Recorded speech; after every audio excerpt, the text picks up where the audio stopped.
Hey, hi, and hello, everyone. Anthony Fantano here, internet's busiest music nerd. I hope you're doing well. It's time for some discussion. It's time for some discourse about one of our favorites, Mr. Tyler, the Creator. Recently, the famed and beloved and critically acclaimed rapper, singer, songwriter, fashion designer, festival haver went off in an interview that was being hosted by Mr. Elliott Wilson. There were a lot of interesting takes that were delivered in this interview, maybe the most fiery of which was about rap Twitter. A lot of people have been kind of co-signing what Tyler has said in this section of the interview. Let's play a clip from it. Asking people their thoughts on what you hold to your heart, what kind of stupid shit is that? That's why I fucking hate rap Twitter, because everything's performative. Everyone is making these lists just to have people engage. Again, most of the reception to this interview that I've seen has been like, yeah, Tyler, you're right. You tell rap Twitter. Rap Twitter sucks. I'm not going to come on here and tell you that like the tone and community within the rap Twitter space is like amazing and the best. I'm not really here to do that. I'm not going to gaslight you about rap Twitter right now. But what I am going to say is that pretty much everything Tyler puts forward in this part of the interview is silly and gobbledygook and kind of dumb, which feels sad to say because part of me would like to think that Tyler has kind of like grown and advanced and has just gained so much perspective and self-awareness since like the Goblin days. And for sure, while that is true in a sense, I can't really believe that he said what he said here, because really when you dig into the logic of it, what he's saying doesn't really pan out. Let's start off with the part of the interview where Tyler's like, mocking teenagers and young kids for like, comparing and posting up their top fives or their top tens and what their favorites are, and maybe showing a little bias in those lists toward records that are older, albums that Tyler seems to take issue with because they came out before these guys were even born, which like he never really explains why exactly it's a bad thing to be into music that is older than you or predates your birth. He just kind of casts it off as performative and conversely posits that, being a fan of, all the young boys and all the babies out there is like way better and more authentic. He seems to say that like, oh, well, this is like my personal favorite because I have like memories attached to it, as if it's impossible to attach memories and experiences and relate to the narratives in older music. Are you telling me that there aren't songs that Biggie and Pac recorded that are sort of timeless in the morals and the perspectives that they deliver that, to this day,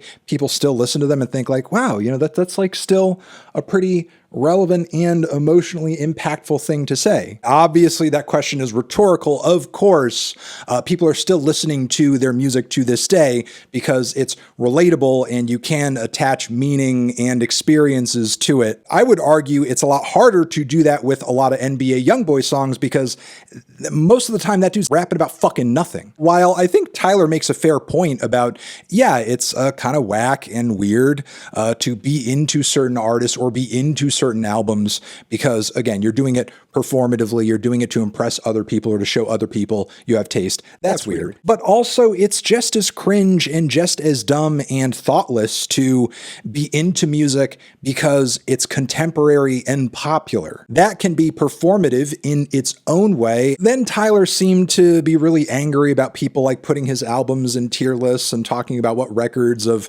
his own are their favorites when, like, bro, while you have had some mainstream attention and appeal, like, it's not like your stuff is being commercially promoted in the same way a lot of other artists' music are. And like, I say that and I bring that up to make the point that a lot of your popularity is due to the impassioned organic discourse people have about your music. To sort of shit on kids and fans doing this with your stuff is to kind of effectively kneecap any mode of spread or viral introduction to your work. Like, if people didn't like your stuff and if it wasn't worth thinking about, people wouldn't even make a list or anything about it. Even if it annoys you, it is kind of a form of flattery at the end of the day that people care that much about your stuff that they would actually like put effort into, trying to mentally work out like what your best work is. Putting that sort of thing out there is just a means of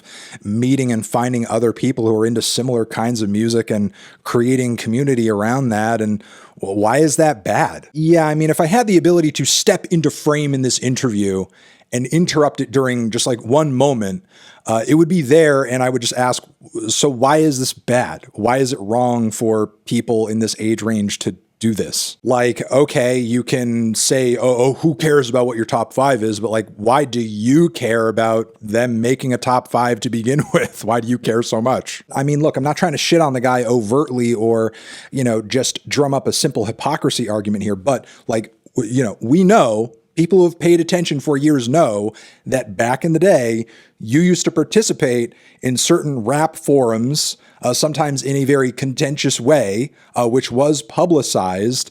And I mean, those forums at the time were pretty much like what rap Twitter is now. If you really want to know why people who are like 16, 17, whatever, do this sort of thing, maybe you just need to think back to your younger self and ask, well, why was I doing it? Again, like, it's valid and it's not wrong and it's an okay thing to do. You could be doing far worse things with your time and far worse things in the world of music. And lastly, to sort of put a nail in the coffin of this, like, silly, oh, you shouldn't be into old rap comment because no, Tupac's not in my top 5 because I was just born when he was at his peak. But like, by that same token, Tyler says, you know what I like? Jamiroquai, a fucking band that commercially was at its peak at the same fucking time as Tupac. Why is it uncool or dumb for you to like Tupac because you were too young to be into it at the time, but like you can enjoy Jamiroquai and you were 1 year fucking old when the band started? It's not like I'm trying to say that rap Twitter doesn't have like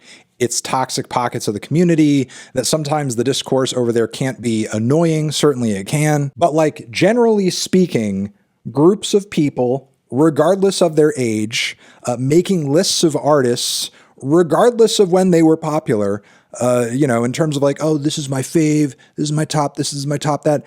There's nothing wrong with it. Tyler hasn't really thoroughly explained why all of this is bad or wrong outside of saying that it's maybe performative or it's being done for clout, which, I mean, he can't necessarily prove that. Has he considered that a lot of these rankings and ratings and discourse and recommendations are happening because maybe it's just like a way of sharing in the musical experience and getting turned on to different stuff and maybe hearing about things that are similar to the stuff you already like? I mean, if people aren't coming together to talk about and share in the musical experience, even in a somewhat pretentious way, how else are they supposed to, come to an understanding of it or explore it? I mean, are we just supposed to kind of sit back and let Spotify recommend us whatever we're supposed to listen to and that's it? Like, I know we all enjoy Tyler, the creator, and I think he's a good artist. I respect the guy and I respect his hustle and I respect his creativity, but don't let his weird negativity here for no fucking reason whatsoever, make you stop engaging in this sort of thing because he's kind of convinced you for no fucking reason that it's like whack and dumb and stupid. When he was a teenager, he himself too was going crazy on the fucking rap forums and just being like, oh, I don't think Kanye and Dilla are like a big deal, which like is fine. You can have that fucking opinion. Who the fuck cares? But you were a teenager at one point too, and you had thoughts and ideas and opinions that you wanted to share with the world, and you did. Don't deprive other teenagers of the same desire or experience, or, shame them for doing so, especially you, because very few artists have like, the ears of those kinds of people, those kinds of teens, more than you. In my humble opinion, to embrace this like anti-discourse, anti-back and forth perspective is just to embrace silliness and ignorance, especially when the alternative posed by Tyler is like, yeah, just be into Young Boy and Lil Baby. Being into those artists is fine, but why does it need to be one or the other? For sure, old-headedness can be annoying, and the performative stuff that Tyler was talking about specifically, yeah, it's not good, but that's not all that music discourse on the internet is, and I don't think it should be reduced to such. So yeah, those are my thoughts. That's my response. That's my opinion. And, respect to Tyler, of course. Love the new expanded edition. Call me if you get lost. And looking forward to the next record, of course, when that happens. And yeah, you guys are the best. Over here next to my head, another video you can check out. Hit that up or the link to subscribe to the channel. Anthony Fantano, Tyler, forever.